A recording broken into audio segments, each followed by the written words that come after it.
श्रद्धांजलि अर्पित की गई। कार्यक्रम के मुख्य आयोजक जयराम गौतम थे, जबकि प्रबंधन की जिम्मेदारी महेश प्रसाद भारती ने संभाली। संचालन एक राम एडवोकेट ने किया और कोषाध्यक्ष राम किशन गौतम तथा सचिव ब्रजेश कुमार शाकी और नसीब अली ने इस आयोजन को सफल बनाने में महत्वपूर्ण योगदान किया। समारोह में विभिन्न वक्ताओं ने संविधान की महत्वता और बाबा साहेब के योगदान पर विचार प्रस्तुत किए। प्रमुख वक्ताओं में डॉक्टर तारिक मेहंदी, राकेश कुमार भारती, पूजा राम सोनकर एडवोकेट, राम आशीष वरुण, राम प्रकट बौद्ध, ओम प्रकाश उदयभान और प्रहलाद गौतम शामिल रहे। इस अवसर पर वक्ताओं ने भारतीय संविधान की रक्षा और इसके मूल सिद्धांतों को बनाए रखने के लिए जागरूकता फैलाने का आह्वान किया। कार्यक्रम ने स्थानीय लोगों को संविधान के महत्व और इसके संरक्षण की आवश्यकता को समझने पर अवसर भी प्रदान किया। ये रिपोर्ट उत्तरौला बलरामपुर की जितेंद्र लाल शेखर द्वारा प्रस्तुत की गई। और जिन लोगों ने इस कार्यक्रम को आगे बढ़ाने का काम किया है, मैं उन लोगों का धन्यवाद और आभार व्यक्त करता हूं। और जितने भी हमारे साथी, हमारे भाई जो इस कार्यक्रम में उपस्थित हैं, उन सभी लोगों का भी आभार व्यक्त और धन्यवाद करता हूं, क्योंकि कार्यक्रम लगवाने वाले से ज़्यादा महत्व आने वालों को होता है।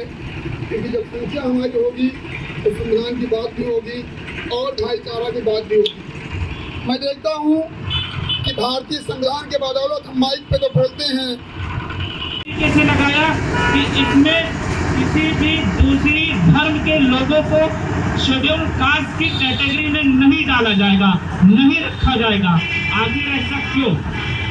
लेकिन आगे फिर मैं बताऊं कि धीरे धीरे कुछ सालों तक लोगों ने संघर्ष किया।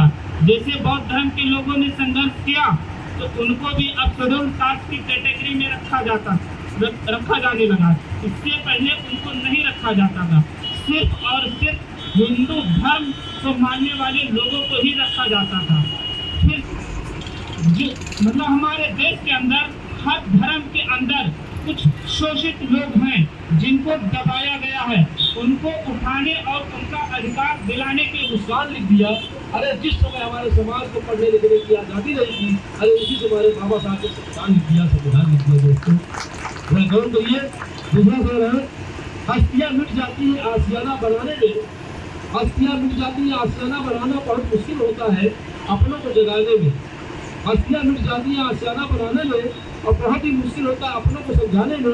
एक पल भी संविधान को भूल न जाना मेरे दोस्त, एक पल भी संविधान को भूलने न मेरे दोस्त, क्योंकि अपना अपना चार बेटा खोजे संविधान बनाने में।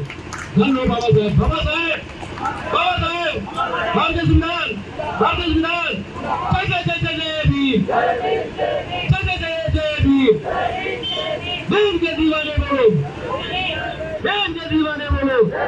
आप लोगों से निवेदन है, एहसान लिख दिया, हम बहुजनों की तकदीर में मुस्कान लिख दिया। अरे जिस समय हमें पढ़ने लिखने का अधिकार नहीं था, उसी समय हमारे बाबा साहब ने संविधान लिख दिया।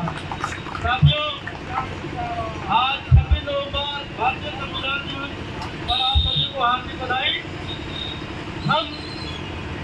आज हम यहाँ भारत के संविधान दिवस को मनाने के लिए एकत्रित हुए हैं। यह दिन हम भारतीयों के लिए गर्व और आदर का दिन है, जो कि 26 नवंबर 1949 को हमारे देश के संविधान को अंगीकृत किया गया था, जिसमें भारत को एक संप्रभु, समाजवादी, धर्मनिरपेक्ष, लोकतांत्रिक गणराज्य